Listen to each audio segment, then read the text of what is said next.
Firstly, I use a framework that I call the everything code. It's something that I've spent 35 years building in macro, where I started to realize that the dominant factor in all of macro is actually liquidity and the debasement of currencies, and it explains most price movements in all of the assets that we care about. Raoul Pal explores the explosive banana zone, where crypto markets move fast and furious.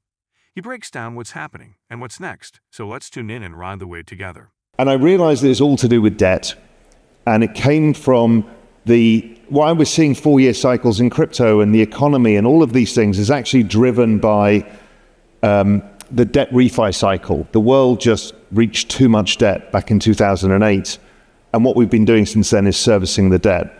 We've also got some other key factors.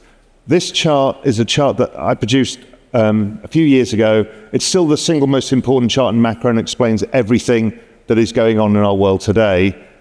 And this is the fact that demographics is everything, and the demographics of the aging populations across the Western world, these are the US numbers using the labor force participation rate, explain the build-up in debt. Why that is as populations get older, economies slow down. To service the existing debt, it requires more debt. To create GDP growth, you need more debt. See, GDP growth is driven by population growth, productivity growth, and debt growth. And debt growth has been the driver both in the US, in China, in Europe, in the UK, all across the world. It's all driven by the same dynamic, and that's this aging population thing. It slows down GDP growth and creates unstable economies. And that chart just shows the stunning correlation between debt to GDP and population itself. What's interesting is then when you go one stage further and say, okay, we're seeing this debt, how are we dealing with this debt? And it's actually just driven by liquidity.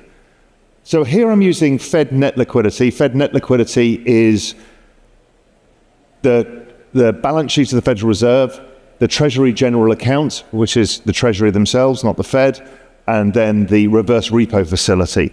These are the levers that they've been using. It started just using the balance sheet, 2009, all the way through to about 2014, it was just the use of the balance sheet. Then they started sneaking in new ways of debasing currency, and that was by adding in these other levers, getting banks to put reserves here or take reserves out there, or injecting money into the economy via the checking account, the Treasury General Account. That's actually shifted to total liquidity. Ethereum is closing in on a price level against Bitcoin that last triggered an epic 450% rally. The Ethereum/BTC pair is approaching 0.016 BTC, the same level it bottomed at in September 2019 before soaring the following year. Interestingly, the current chart setup mirrors that period, with an oversold RSI, multi-year weakness, and trading far below key moving averages. Back then, Ethereum had crashed over 90% after the ICO boom burst. Today it's down more than 80% from its 2021 peak, with doubts swirling around its proof-of-stake transition, rising competition, and Bitcoin's dominance with institutions. Yet, signs of a breakout are building. The long-standing bearish parabola resistance seems to be weakening, giving bulls hope. Vitalik Buterin has responded with a bold new vision to simplify Ethereum and make it more scalable, drawing praise from analysts who see it as a turning point. Still, critics like Adam Back argue Ethereum's foundation is flawed. As Ethereum/BTC dances near a key level again, all eyes are on what comes next. Everyone figures out the game, which is the debasement of currency. Debase the currency, try and grow GDP growth and lower debt to GDP, or just manage it. Now they're using total liquidity, which includes measures like M2, which is the banking system as well. So when you add those things up, this has, and I'll show you these charts later, the most stunning correlation of all time to all assets. So 90% of Bitcoin's price movements are driven by total liquidity, and 97% of the NASDAQ. So here's the real issue here. Why are the rich getting richer, the poor getting poorer? Well, scarce assets keep going up in price. Real estate, equities, art, gold, all of these things. Young people can't afford it. Poor people can't afford it because they've got variable income, which is earnings, and it buys them less of these every year.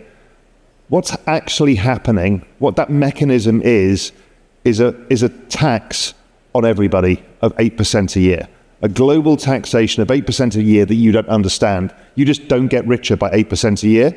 Add in another 3% global inflation, you're at 11% debasement of currency. That's your hurdle rate to stay as wealthy as you are today.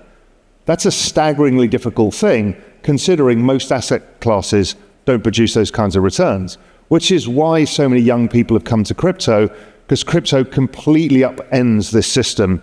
They can't buy houses, they can't buy all of the other things that older people were able to afford. So they forced into more speculative, high risk assets that have much higher returns. It's the only way out of the trap.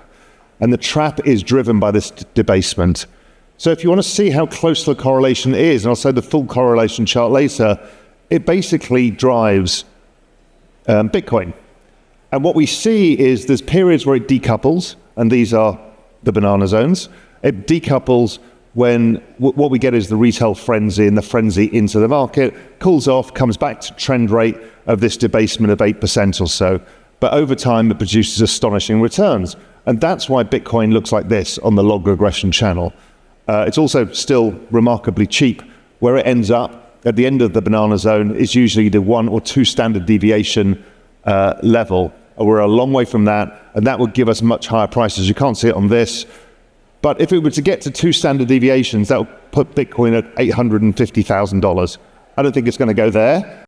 Bitcoin recently surged to $97,930, its highest price in 10 weeks, fueled by strong institutional demand and $3.6 billion in ETF inflows. Yet despite the excitement, futures traders remain cautious. The current data shows that while there's optimism in the market, many traders aren't convinced that a rally to $100,000 is guaranteed. A key reason for this hesitation is the global economic backdrop. Ongoing trade tensions and signs of a possible recession are making traders nervous. Even with price gains and investor interest, macro uncertainty is limiting confidence in a full breakout. The annualized premium on Bitcoin's 2-month futures has hovered between 6% and 7%, suggesting moderate sentiment compared to more bullish levels seen earlier this year. Gold's recent 20% rally has also taken some spotlight away from Bitcoin, as its digital gold image appears to be fading slightly. Additionally, some ETF inflows may be part of hedging strategies, not fresh buying pressure, which could explain the modest 5% gain during this surge. However, options data tells a more hopeful story. Whales are increasingly pricing an upside, a shift from just weeks ago. With cautious leverage and steady support, the current setup may actually favor a surprise rally, especially if broader markets find stability amid geopolitical tension. That's all for today's video. Until next time.